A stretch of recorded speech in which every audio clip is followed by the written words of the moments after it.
1T. Penyanyi bernama Tere memang sudah memilih untuk hijrah dan mendalami ajaran agama Islam. Namun, siapa sangka dulu Tere pernah mengaku sebagai orang yang tak percaya Tuhan alias ateis. Tere kala itu masih percaya bahwa semua agama merupakan ciptaan manusia dan keberadaan Tuhan itu hanya fiktif belaka. Hingga suatu ketika Tere mendapatkan hidayah lewat mimpi dan mulai mempercayai keberadaan Tuhan dan menjadi mualaf. Jadi saya sempat berpikir bahwa semua agama ini buatan manusia sampai dapat kode keras itu, ungkap Tere di YouTube cerita Untung yang dikutip pada Rabu 30 Maret. Kode kerasnya adalah dikasih mimpi terbujur kaku dalam gelap lalu ada seberkas cahaya yang menanyakan siapa Tuhanmu, siapa nabimu, ungkap Tere. 2. Coki Pardede. Komika Coki Pardede menjadi salah satu figur publik yang mengaku tidak percaya dengan konsep agama atau biasa disebut agnostik. Padahal, Coki besar di keluarga yang sangat religius dan taat terhadap agama. Coki sempat memberikan pandangan soal keberadaan agama hingga alasan menjadi seorang agnostik. Agnostik itu artinya, kami tidak tahu. Kenapa kami tidak tahu? Karena bukti-buktinya belum cukup. Gitu sebenarnya agnostik, ujar Coki di kanal YouTube Denny Sumargo. Tak hanya mempertanyakan soal agama, Coki bahkan juga masih mempertanyakan keberadaan Tuhan. Sebenarnya gue juga nggak pernah bilang nggak percaya. Gue cuma bilang, apakah Tuhan ada? Tidak tahu, bisa ada bisa nggak, abu-abu, tambah Coki. Kehidupan Coki sebagai seorang ateis ternyata tak mengarahkan dirinya menjadi pribadi yang baik. Coki beberapa waktu lalu justru ditangkap karena kasus penyalahgunaan narkoba. 3. Dul Jailani. Dul Jailani menjadi artis berikutnya yang juga mengaku tak percaya dengan keberadaan Tuhan alias ateis. Kala itu Dul mengaku tidak percaya kepada Tuhan sebelum mengalami kecelakaan maut yang menewaskan 7 orang. Putra bungsu Maya Estianty dan Ahmad Dhani ini sering bertanya kepada diri sendiri soal keberadaan Tuhan. Sebelum kecelakaan, aku ateis. I don't believe in God. Sebelum aku kecelakaan, aku selalu tanya, mana Allah?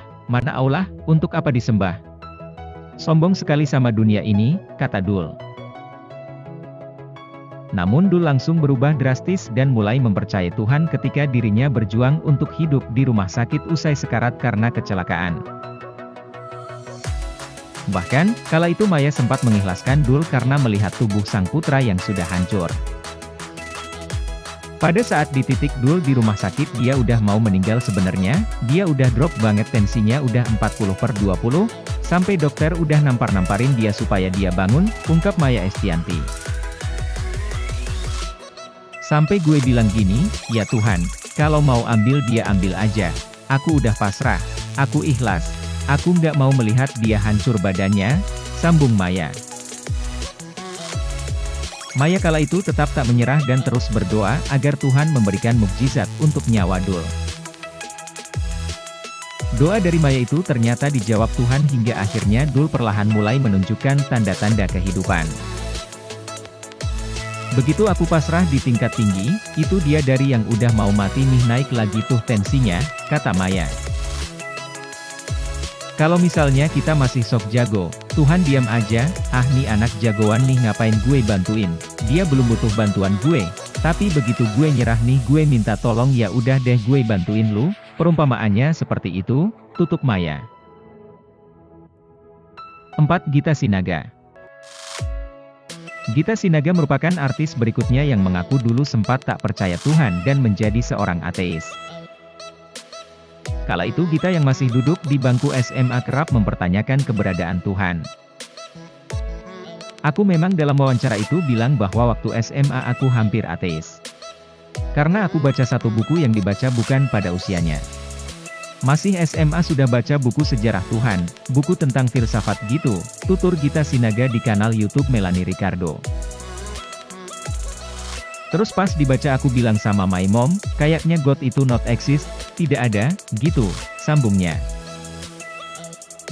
Gita lantas merasakan keberadaan Tuhan saat sedang terpuruk karena suatu permasalahan di hidupnya. Gita mengaku bersyukur karena memiliki Tuhan sebagai pegangan untuk menentukan arah kehidupan. Kita itu kadang-kadang pas lagi jatuh nggak tahu berpegangan kepada siapa. Soalnya aku ngerasa gini, aku di kamar suka gini, Tuhan ada nggak sih? Ini masalah gua berat banget, gua udah nggak bisa menahan ini sendiri. Bisa loh besok pagi Tuhan balikin, tutur Gita Sinaga. Dalam perjalanan ini aku merasa bahwa, gila, kalau nggak ada Tuhan kemarin, seorang Riz Tucker akan masuk ke jurang terus.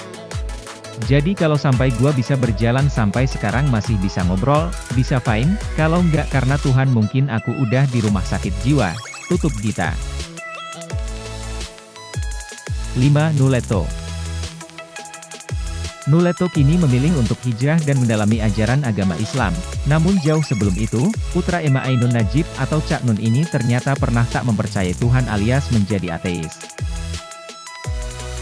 Saya pernah ateis dengan sadar, katanya mengawali cerita, dikutip dari kanal YouTube Cahaya untuk Indonesia, Rabu 21 April. Nul lantas mulai mempercayai keberadaan Tuhan usai bertemu dengan seorang syekh di masjid di Kanada. Kala itu Nuh hidup menjadi seorang gelandangan dan menumpang di masjid. Ceramah dari syekh tersebut ternyata mampu mengubah pandangan Nuh yang tak percaya dengan Tuhan. Saya bertanya, kalau setan berkembang biak, punya anak kemudian 1 detik kiamat dan belum melakukan dosa apapun, dia masuk neraka atau surga? Tanya Nuleto. Kalau Tuhan memasukkan dia ke neraka, berarti statement setan masuk neraka itu salah. Kalau setan itu masuk surga, namanya tidak adil. Karena belum melakukan kesalahan apapun, tutup Nuh.